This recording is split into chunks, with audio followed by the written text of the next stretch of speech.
Buenas noches, ¿cómo andan? ¿Cómo están? Me alegro. Bueno, un placer estar acá. Gracias le doy a Dios por la oportunidad que me da, gracias al pastor y bueno, gracias a todos ustedes también que van a escuchar. Quisiera invitarlos que busquen en su Biblia, en Efesios 2:8.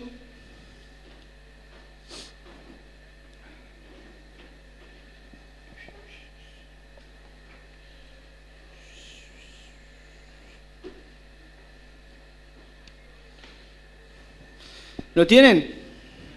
Bueno, dice Efesios 2:8, porque por gracia sois salvos por medio de la fe. Y esto no es de vosotros, pues es don de Dios. Y el 2:9 dice, no por obras, para que nadie se gloríe. Bueno, el tema que yo tomé en esta noche es hablar un poco de la gracia de Dios. Saben que la palabra gracia viene del griego charis y es un regalo de Dios. Todos saben que es un regalo de Dios la gracia. Y saben que se destaca su libre disposición y su universalidad. O sea que la gracia es para todos. No solamente para los que creímos en Jesús, sino para todos, para toda la gente. Y la gracia redentora de Dios, Él se propone para quien la recibe. O sea que Dios le da su gracia a aquel que está dispuesto a recibirla. Y en esta noche quiero que veamos 3 enseñanzas que la gracia nos da. La primera enseñanza es que la salvación es por fe y no por obras, no por mérito. Saben que a veces nosotros en nuestra vida, una vez que aceptamos a Jesús, aceptamos la salvación de Dios, empezamos a caminar en fe, ¿no? A tomar decisiones, quizás a servirlo, a hacer muchas cosas. Y el hecho de vivir en una cultura que nos exige a nosotros hacer algo para recibir algo. Porque si vos no haces nada, no podés recibir nada, ¿no? En este caso, si uno no trabaja, no puede recibir plata, porque la plata no cae del cielo. O estaría bueno, pero no es así. Pero la salvación de Dios es diferente. La salvación de Dios es por gracia y es un regalo.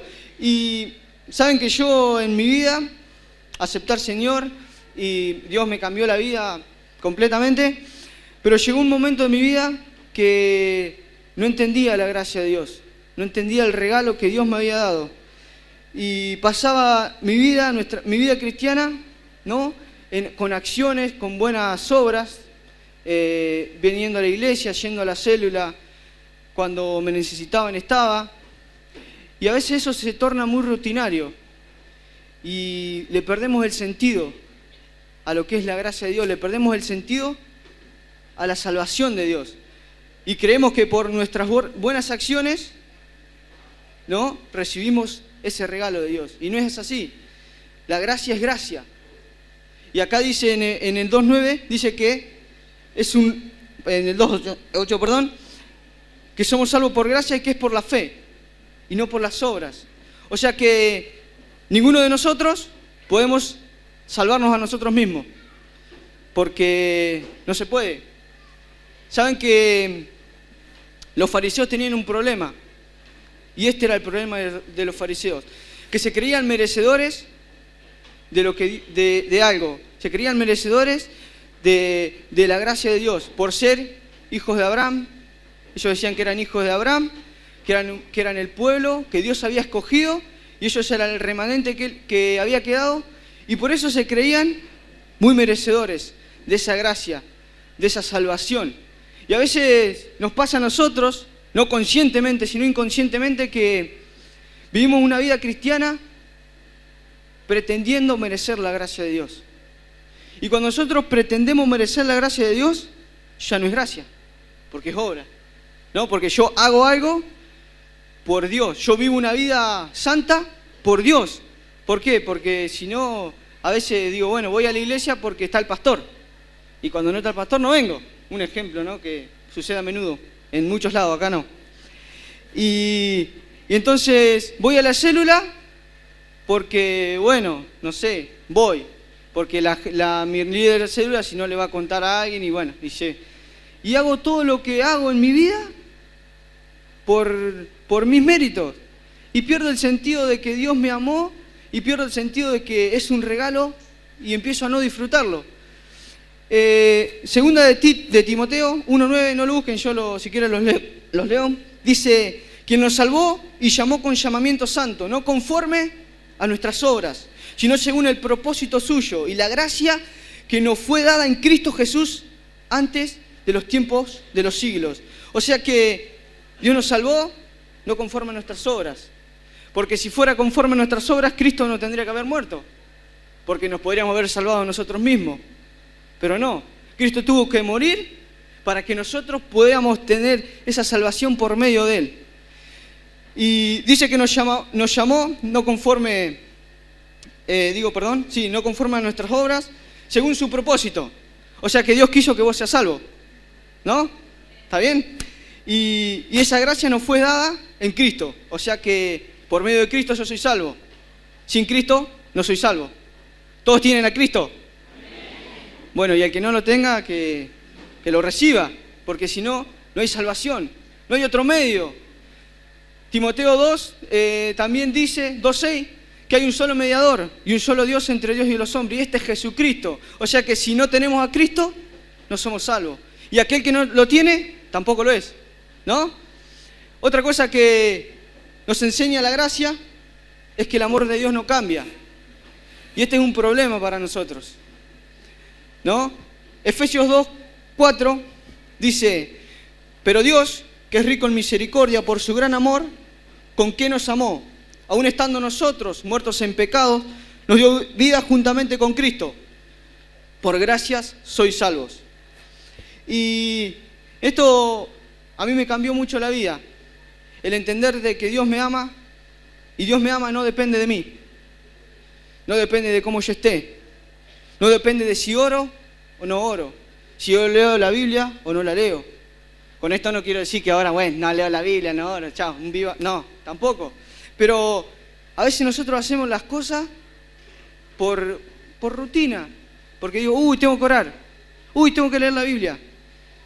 Y entonces llevamos la vida por medio de acciones, por medio de una obligación, por medio de un rito religioso, y perdemos el sentido. Le perdemos el sentido a que Dios nos ama. Y el problema con esto, muchas veces, es que vivimos como en una montaña rusa, ¿no? Todos conocen la montaña rusa. Que un día sube, está allá arriba, gloria a Dios, Dios me ama, aleluya. Y otro día, abajo, no, Dios no me ama, Dios. ¿Cómo es eso? Dios no depende de mí para amarme. ¿Y saben por qué? Porque dice Romanos 5:8 que Dios muestra su amor para con nosotros, que aún siendo pecadores, Cristo murió por nosotros.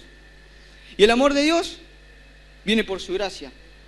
Y algo que tenemos que entender es que nunca vamos a dejar de pecar, de que somos pecadores y de que por eso necesitamos la gracia de Dios.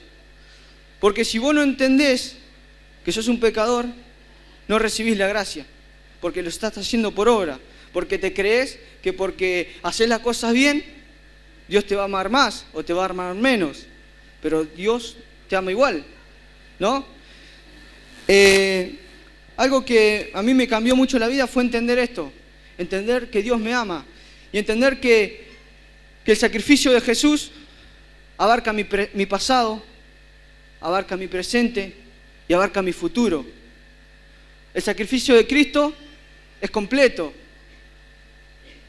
porque si no fuera completo no serviría.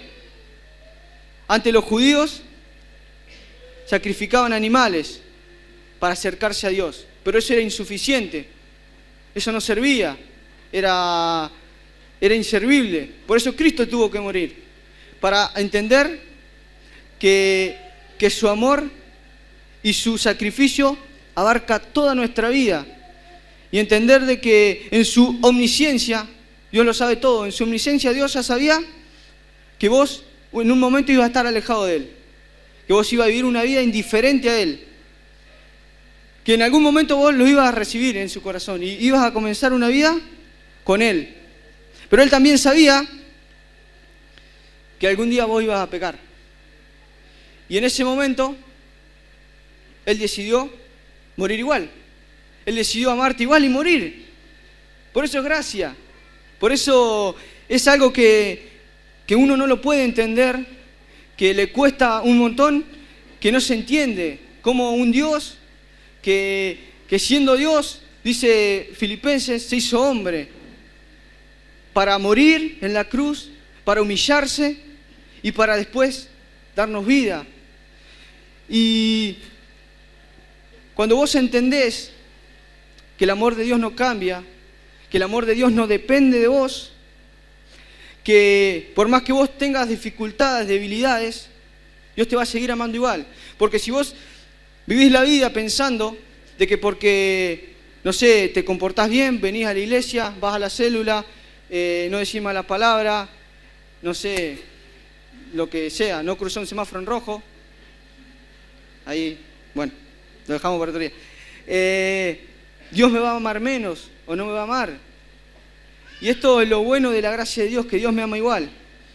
Y si vos entendés que Dios te ama igual, a pesar de que vos peques contra Él, a veces te equivoques, vas a dejar que la gracia de Dios vuelva a tu vida y no te vas a alejar.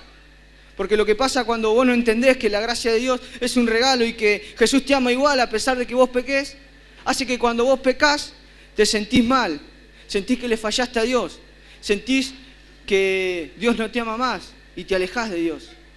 Ese no es el sentido. Romanos 8.1 dice que ahora pues ninguna condenación hay para los que están en Cristo Jesús. Los que no andan conforme a la carne, sino conforme al Espíritu. Pero el contexto de este pasaje viene del capítulo 7 de Romanos. Y en los últimos versículos, Pablo habla de una ley, que es la ley del pecado que mora en nosotros.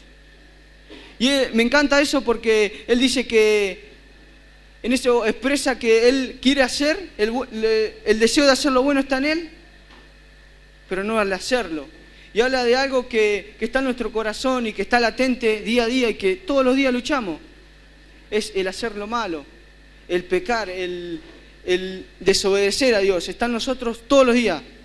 Pero qué bueno que en el 8.1 dice que ninguna condenación hay para los que están en Cristo. O sea que si vos estás en Cristo y pecaste, Dios no te condena. Porque la única persona que podría condenarte por pecar es Jesús. Y no lo hace. Él en ese momento te está amando más de lo que vos estás pensando. Él en ese momento te está mostrando su amor, diciéndote, si vos te acercás, acá estoy. Él no se va. Y cuando vos entendés esto, vas a entender que la gracia de Dios no es selectiva, que la gracia de Dios es para todos. 2 Timoteo 2.4 dice, el cual quiere que todos los hombres sean salvos y vengan al conocimiento de la verdad. Dios no es selectivo. Dios no dice quién se salva o quién no se salva. Jesús murió por todos. Lo dice muy bien este versículo que todos conocemos, Juan 3.16, que de tal manera amó Dios al mundo que dio su unigénito Hijo para que todo aquel que en él crea sea salvo. Y la Biblia está lleno de esa universalidad, de que Cristo ama a todos y quiere que todos lleguemos a conocerlo. ¿Y por qué te hablo de que la gracia de Dios no es selectiva? Porque cuando nosotros vivimos una vida no aceptando el amor de Dios, cuando nosotros vivimos una vida queriendo agradar a Dios por medio de acciones, cuando no aceptamos la gracia de Dios, no permitimos que otros se acerquen a Dios, no permitimos que otros se acerquen a la gracia de Dios. Porque si vos no entendés que sos un pecador, nunca le vas a hablar a un pecador. No sé si me explico, ¿no? Es imposible, porque vos no estás entendiendo que Dios te ama igual a pesar de que sos un pecador. Entonces cuando vos entendés de que Dios te ama a pesar de, vas a hacer que otros que no lo conozcan se acerquen a Él. Porque si no vos comenzás a decir, no, mirá este lo que hace. No, si yo no hago eso. No, mirá, este va allá a aquel lugar y yo no voy. No puede venir con Dios porque no, ¿por qué no? Porque Él hace esto y yo no lo hago. Porque Él dice unas malas palabras y yo no la digo. ¿No? Porque empezás a creer que la salvación es por obras. es por lo que vos hacés. Y no depende de vos, depende solamente de Dios. Y esto muchas veces es inconsciente, no es que nosotros lo hacemos a propósito, lo hacemos inconscientemente, porque nosotros no aceptamos esa salvación de Dios y esa gracia de Dios y ese amor de Dios. Pero cuando vos aceptés que Dios te ama, cuando vos lo aceptés de verdad y entiendas que Dios te va a amar igual y que no va a depender de vos, que no va a depender de tu situación, de cómo vos estés, no va a depender de nada, sino solamente de Él. Cuando vos entendés eso, vas a entender y vas a poder predicarle a otros de ese Dios que ama, que no condena, que no juzga. Vas a aprender a poder hablar de ese Dios que simplemente te ama. No importa lo que vos has hecho y no importa lo que vas a hacer. Porque en nuestra vida siempre vamos a tener debilidades, siempre vamos a tener cosas con que luchar. Pero Dios nos va a seguir amando mucho más. Dios no va a dejar de ser Dios y demostrar su amor para con nosotros. Segunda de Pedro 3:9 dice que el Señor no retarda su promesa, según algunos la tienen por tardanza, sino que es paciente para con nosotros, no queriendo que ninguno perezca, sino que todos procedan al arrepentimiento. Así que esto nos dice que Dios va a venir en algún momento, y si no viene es porque hay muchos que todavía no lo conocen. Y nuestro deber como iglesia, como cuerpo de Dios, de Cristo, es predicar, es hablarle al otro de ese amor de Dios. Pero si vos no entendés el amor de Dios, no le vas a poder hablar a nadie del amor de Dios. Si vos no comprendés la gracia de Dios que viene sobre todos nosotros, sobre todas las personas, no importa si tiene un arito, no importa cómo se vista, no importa cómo se peine, si se peina para el costado, para el otro lado, si usa zapatillas, si usa alpargata, si usa bota de goma, no depende de eso. Vas a entender que Dios los ama a todos por igual y quiere que todos lleguemos a Él. Y esto es lo que nos enseña la gracia, ¿no? Muchas cosas más, pero yo tomé estos 3 puntos, que la salvación no es por fe, es por fe y no por obras, que el amor de Dios no cambia y que Dios no es selectivo y están en su corazón que todos y cada uno, todos conozcamos a Dios y seamos testigos de Él. Dice Hechos 1:8 que recibiremos poder y seremos testigos en Judea, en Samaria y hasta lo último de la tierra. O sea que nos queda hablar de lo que hemos visto y lo que hemos oído de Dios, de ese Dios de amor, de ese Dios de gracia, de ese Dios de misericordia, que nos ama y que ama a todos. Y que es nuestro deber compartir del amor de Dios. Pero primero hay que entenderlo, hay que recibirlo y hay que dejarse amar por Dios. Porque a veces somos como ese hijo, ¿no?, que busca el amor de ese padre, ¿no? Muchas veces hacemos cosas para que Dios nos ame más o nos ame menos. Quizás nuestro papá, tuvimos que luchar para que nuestro papá nos ame. Tuvimos que tratar de agradarle a nuestro papá y canalizamos esa relación en Dios. Y creemos que por hacer cosas, Dios me va a amar igual. Y Dios no va a dejar de amarte nunca. Aun cuando quizás un día digas, no voy más a la iglesia, Dios ahí te va a estar amando mucho más que lo que vos pensás. Así que les pido que podamos orar. Señor Jesús, te damos gracias, Señor, por tu gracia, Dios. Te damos gracias, Dios, por tu infinito amor, Señor. Te damos gracias, Jesús, por todo lo que vos hiciste por nosotros, Señor, porque diste tu vida, porque te entregaste, Señor, y porque nos brindaste tu amor, Señor, porque nos brindaste tu gracia, Señor, a través de ese sacrificio. Dios amado, te pedimos y te rogamos, Dios, que vos nos ames, Señor. Señor, te pedimos y te damos la autorización para dejarnos amar por Dios. Queremos que vos nos ames, Señor, y nos demuestres tu amor. Y Espíritu Santo, ayúdanos a entender la gracia, Señor. Ayúdanos a entender tu amor, ayúdanos a entender lo que vos hiciste en esa cruz, Dios, para que podamos ser testigos, Señor, y podamos hablar de lo que vivimos, Señor. De ese Dios de amor, de ese Dios que ama, Señor, de ese Dios que no depende de mi situación, sino que me ama igual. Gracias por todo lo que vos hacés por nosotros, Jesús. Amén y amén.